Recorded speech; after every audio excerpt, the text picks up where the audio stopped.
Artist eləmə. Sakit ol, artist eləmə. Artist eləmə. Gecə vaxtı bir hadisə baş verdi, onu danışmaq istəyirəm sizə.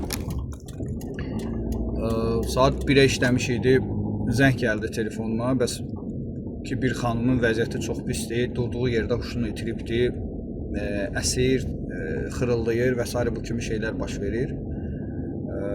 Təbii ki gecə olduğundan dedim mən gələ bilmərəm. Ruqya göndərim, qoşun yanında dinləsin. Ruqyanı göndərdim WhatsApp vasitəsilə. Lakin nəsə ürəyim rahat qalmadı. Yığdım görüntü ilə, dedim bir dənə baxım. Göstərdilər xanımı, başladım oxumağa. Və elə təzə başlamışdım oxumağa. Xanımdan müəyyən səslər başladı çıxmağa, gözləri bərəldi və yanındakılara əl qol atmağa başladı. Hətta bir oğlanın qolunu cırmışdı, yanındakılardan ev əhlindən birinin qolunu cırmışdı. Qardaş, bismillah deyin, üzünə üfür. Bismillah de, üzünə tüfür. Bismillah. Qul əuzu bi rabbin nas, məlikin nas, ilahin nas. Bəsdir. Min şərril vəsvasil xannas, əlləzi yuvəsvisu fi sudurin nas minəl cinnəti və çıx bayrağa. Artist eləmə. Sakit ol, artist eləmə. Artist eləmə. Çıx, tərk elə bədəni. Tərk elə bədəni. Gördüm ki, yəni onlayn seanslıq deyil. Yəni normalda onlayn seanslar keçiririk. Əlhəmdülillah faydalı da olur. Var xəstələrimiz ki, uzaq yerlərdən müraciət edirlər, onlarla onlayn seans keçiririk. Ünvanlarını soruşdum və gördüm ki, yaxındır, dedim gəlirəm. Və durdum, getdim.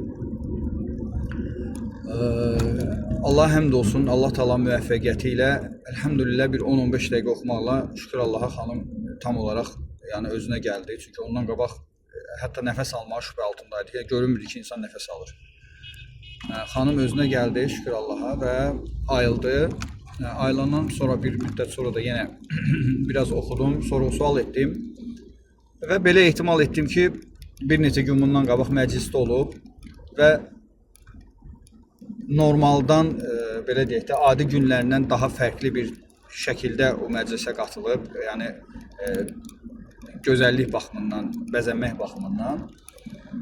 Sual etdim, bəs o nəsə bir söz deyiblər sənə, kompliment falan ediblər, dedi, ediblər. Qayıtdıqdan sonra bəs falan əlamətlər var idi sizdə, dedi, bəli var idi. Yəni hamısı gözləymə əlamətləridir. Yəni ilk təxmin etdiyim də gözləmə idi. Və ola bilsin ki, o gözləmə ilə bərabər həmin anda cin də bədəninə giribdi, musallat olub və artıq yəni bugün bir üzə verdi, bugün üzə çıxdı və xanım belə pisləşmişdi. Bunlar danışmaqda məqsəd nədir? Övünmək deyil. Ola bilər kimsə desin ki, getdi, nəsə oxudu, deyir ki, 10 dəqiqə təmizlədim və s. və ilaxır, o cindarlar kimi əsla elə deyil. Danışmaqda məqsəd birincisi biz həmişə bilirik, etiqad edirik ki, şəfa verən Allahdır və əgər Allah Taala bir quluna şəfa vermək istəsə, ona yardımcı olacaq başqa qullarını onun yanına göndərər. Bizim elə xəstələrimiz vardı ki, 10 seansda, 12 seansda oxuyuruq, heç irəliləyiş var, amma tam sağalma baş vermir, cin bədəndən çıxmır. Çünki bu bizim əlimizdə deyil, ruqyəçi əlində deyil. Ruqyəçi oxuyur, əlindən gələni edir, lakin şəfanı verən Allahdır. Lakin burada bir nüans var idi ki, xanımda bu xəstəlik təzə idi. Yəni bir neçə gün bundan qabaq olduğuna Allahın izni ilə sağalma prosesi də tez baş verdi. Və bunu danışmaqda məqsəd nədir ki, belə hallarda əziz izləyicilər ayıq olasınız, panikaya düşməyəsiniz. Necə ki, bu xanımın evində bir nəfər dərhal anlayıb ki, bu cin musallatıdır.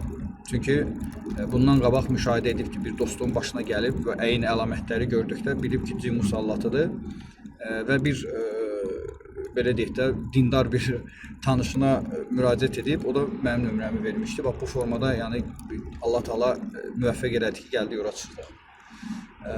Panika düşməyəsiniz. Belə olduğu təqdirdə əlinizi xəstənin başına qoyaraq Fatihə surəsinin, İxlas, Fələq, Nəs surələrini oxuyasınız. Onun üzünə yüngül üfürəsiniz və tüpürəsiniz. İndi bilirəm şərh bölməsində bəziləri tüpürmək məsələsinə qayıdırlar. Fu, iyrənc və s. və ilaxır. Başa düşmürlər ki, birincisi bu tüpürmək dediksə yüngül üfürmək, yüngül tüpürmək bu formada olur. və bilmək lazımdır ki, bu bizim peyğəmbərimizin, ona və onun əhl-i beytinə Allahın salam və salavatı olsun, bizə öyrətdiyi bir metoddur.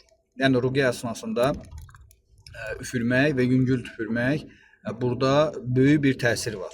Daxildə olan cinə və yaxud göz dəyməyə çox güclü təsir vardır və bunu həmişə etmişik və etməkdə də davam edəcəyik Allah Taala'nın izni ilə. Və belə hallarda panikaya düşməyəsiniz.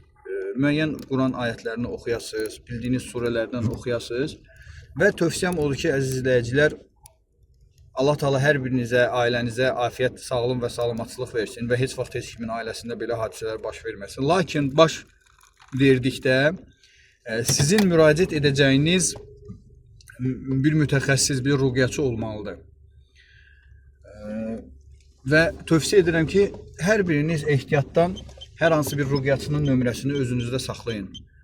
Qoy telefon kitabçasında olsun, yer tutmur, belə pis çıxmasın, əziyyət vermir nömrə.